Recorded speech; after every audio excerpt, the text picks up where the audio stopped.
성전 건축은 장장 7년에 걸쳐서 이루어졌습니다. 어제 성전의 뼈대와 외형에 대한 공사에 이어 오늘 내용에서는 성전의 내벽에 대한 공사를 다루어 주고 있습니다. 먼저 성전을 가득 채우게 한 세 가지 요소를 중심에서 떠올리게 됩니다.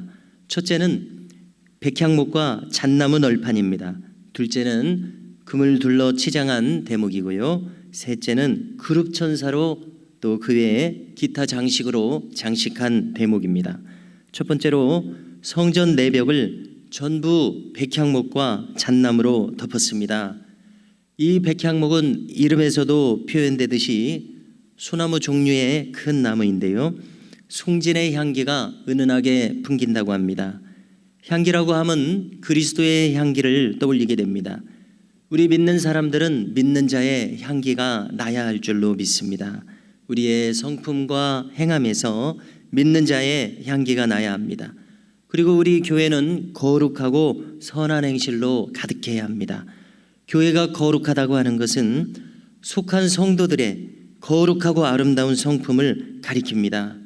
이것은 오직 우리가 하나님의 임재와 영광을 구할 때에 그 안에 머물고자 할 때에 가능하다고 믿습니다.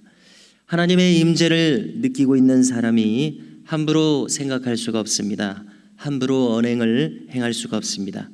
하나님을 두려워하지 않기 때문에 다듬어지지 않아서 함부로 생각하고 언행을 가져가고 있습니다. 하나님을 두려워하지 않기 때문에 이 모든 일들이 일어납니다.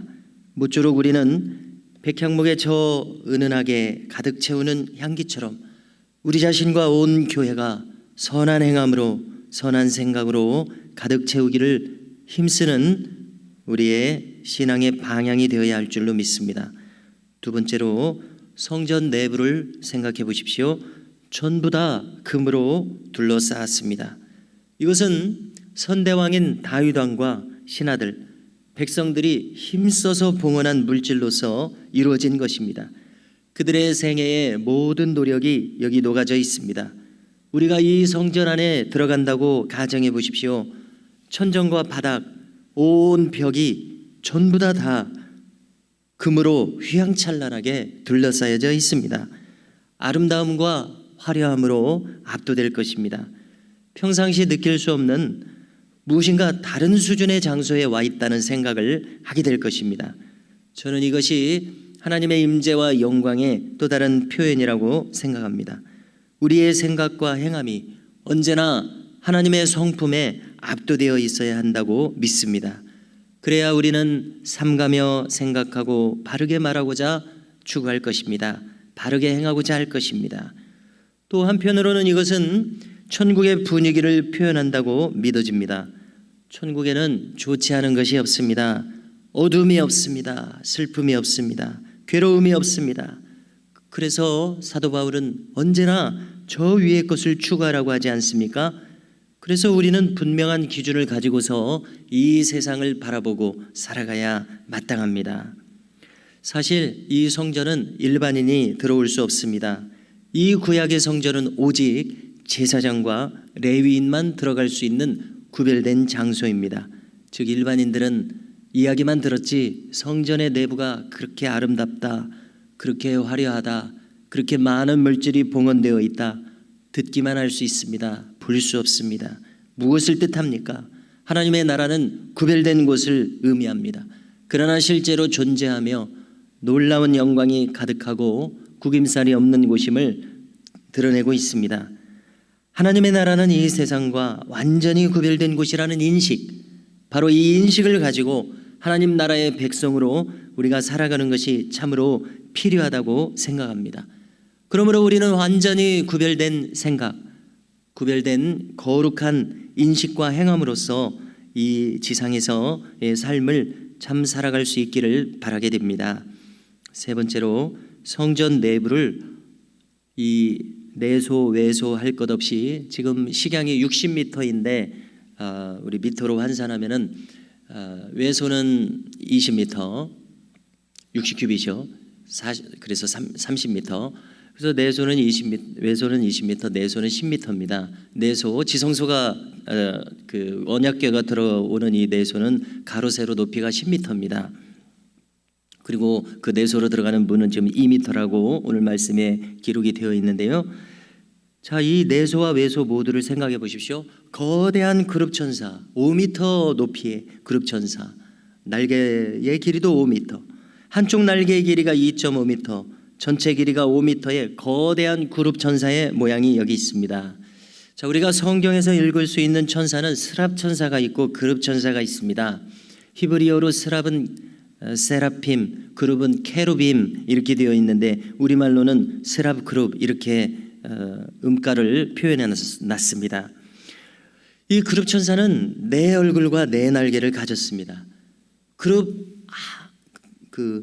한 명의 그룹이 네 얼굴을 가지고 있습니다. 참으로 신비롭죠. 또 스랍은 6날개를 가졌습니다.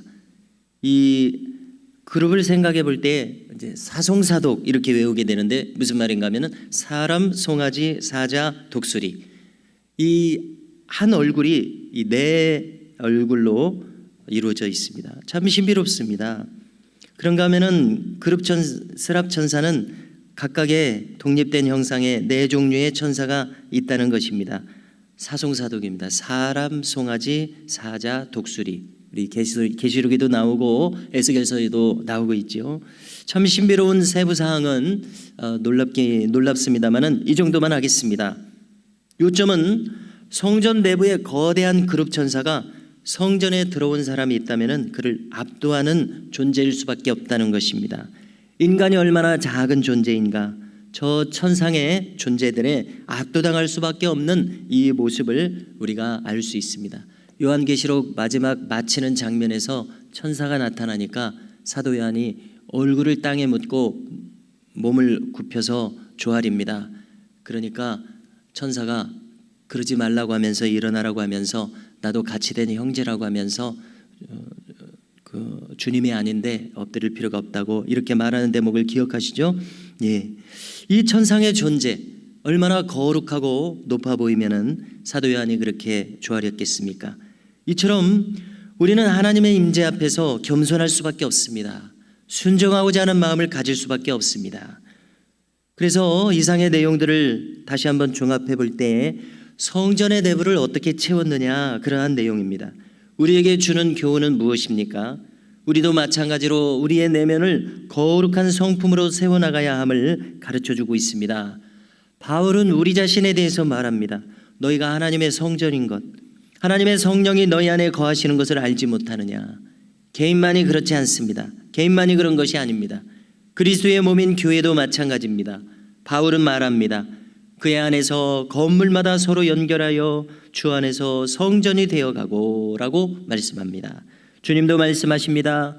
이기는 자는 내 하나님의 성전의 기둥이 되게 하리니, 우리 자신이 성전의 기둥과 같이 성전의 일부로 역할하게 될 것임을 말씀하셨습니다. 그러므로 성전의 내부를 말씀하는 오늘 성경 본문을 대하면서 우리 모두는 성전된 우리 자신을 세워감은 물론 함께 지어져가는 교회라는 성전을 거룩하게 지어가야 할 줄로 믿습니다.